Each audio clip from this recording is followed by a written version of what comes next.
विषय के साथ जुड़ी हुई हूँ। हमारे पिछले 2 एपिसोड थे बच्चों की जिद को लेकर और बच्चों की पढ़ाई को लेकर। आज एक बच्चों का एक नया विषय में फिर आपके सामने लेकर आई हूँ।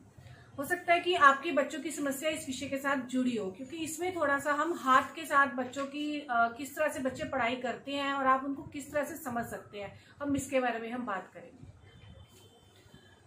बच्चों को कैसे पढ़ाया जाए। आज के समय में बहुत बड़ी समस्या ये है कि बच्चा चाह कर भी पढ़ नहीं पाता है।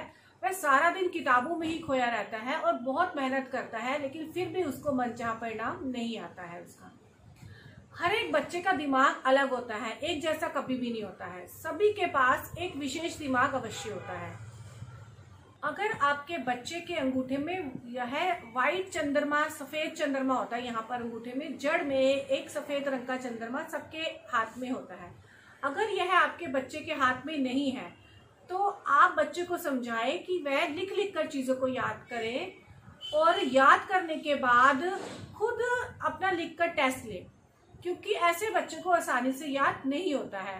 वो याद करने के बाद भी वह बहुत परेशान होते हैं कि आखिर हमने याद किया था तो वो आखिर कहाँ चला गया। ऐसे बच्चे जब आंसर लिखने बैठते हैं तो उनका जवाब बहुत छोटा होता है और छोटे जवाब के कारण उन्हें मनचाहे नंबर नहीं मिलते। बार बार लिखकर रिवीजन करने से ही ऐसे बच्चों को याद रहता है। यहाँ पर बच्चों के साथ माता पिता और अध्यापकों को भी यही समझाना चाहिए कि बच्चों को आदत डाले कि लिख लिख कर समझाए, और कोई भी चैप्टर या टॉपिक समझा रहे तो उन्हें प्रैक्टिकल तरीके से समझाया जाए, ताकि याद करने के लिए उन्हें बार बार समय खराब ना करना पड़े। कई बच्चों का चंद्रमा आधे नाखून के बराबर होता है, तो ऐसे बच्चे एक ही बार पढ़कर रिवीजन करते हैं और उन्हें सब याद हो जाता है। हर बच्चे की स्किल्स अलग होते हैं और समझने की पावर, क्षमता सब अलग होती है। अगर अंगूठे को हम 2 भागों में बांटे और इसमें ये जो रेखा है इसके अंदर अगर गहरी जंजीर जैसी आकृति बनी होती है तो ऐसे बच्चों को ज्यादा मेहनत करने की जरूरत नहीं होती। ऐसे बच्चे बहुत खेलते हैं और थोड़े से समय में ही पढ़ते हैं और बहुत अच्छे नंबर ले आते हैं। और अगर यही रेखा बच्चों की यहाँ पर कम होती है, यानी कि जंजीर जैसी आकृति कम होती है, तो इनको कुछ समझने के लिए बहुत मेहनत करनी पड़ती है और बहुत जोर लगाकर चीजों को याद करना पड़ता है, समझना पड़ता है। ऐसे बच्चों के पास चिपक कर कभी ना बैठे, उनके आसपास रहे लेकिन उनके सिर पर ना बैठे। बस उन्हें ये पता होना चाहिए कि हमारे आसपास कोई खड़ा है, ताकि वे अकेला भी महसूस ना कर सके।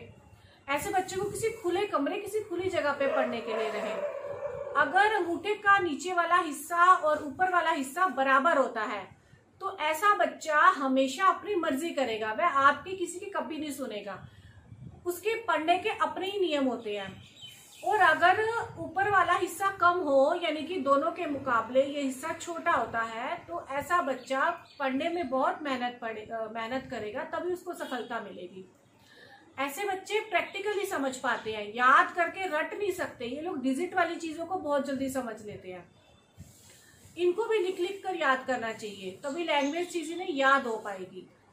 ऐसे प्रैक्टिस करें जैसे कि परीक्षा ही चल रही है।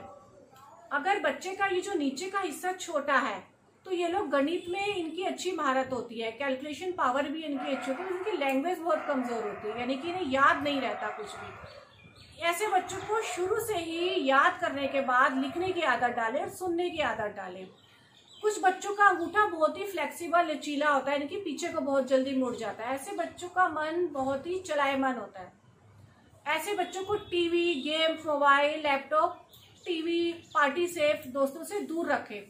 ऐसे बच्चे आपकी बात बहुत जल्दी मानेंगे, क्योंकि ये बहुत ही इमोशनल होते हैं, सौम्य प्रवृत्ति के होते हैं। ऐसे बच्चों के साथ रहें, इन्हें बाहर घुमाने ले जाएं, इनकी मन की बात सुने, इन्हें प्यार से समझाएं। ये बहुत ही सेंसिटिव नेचर के होते हैं और आपकी बात को समझेंगे।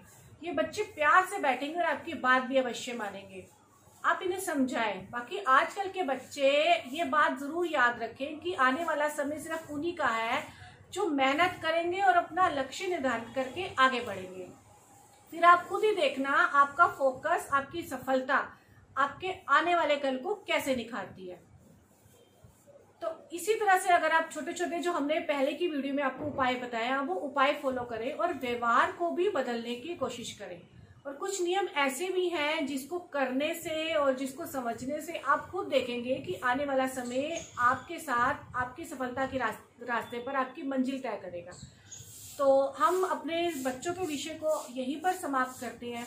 आने वाले समय में किसी नए विषय के साथ अब मैं आपके सामने आऊँगी। आशा करती हूँ आपको मेरा ये वीडियो ज़रूर पसंद आया होगा। आप वीडियो को लाइक करें, सब्सक्राइब करें, और बच्चों की कोई समस्या है तो आप हमसे मिलकर उनका समाधान पा सकते हैं। नीचे कमेंट्स बॉक्स पर भी आप अपने बच्चों की समस्याएं लिख सकते हैं। तो मैं आचार्य मोहिनी अपने विषय को यहीं समाप्त करती हूँ। नए विषय के साथ आपके सामने फिर से आऊँगी। नमस्कार।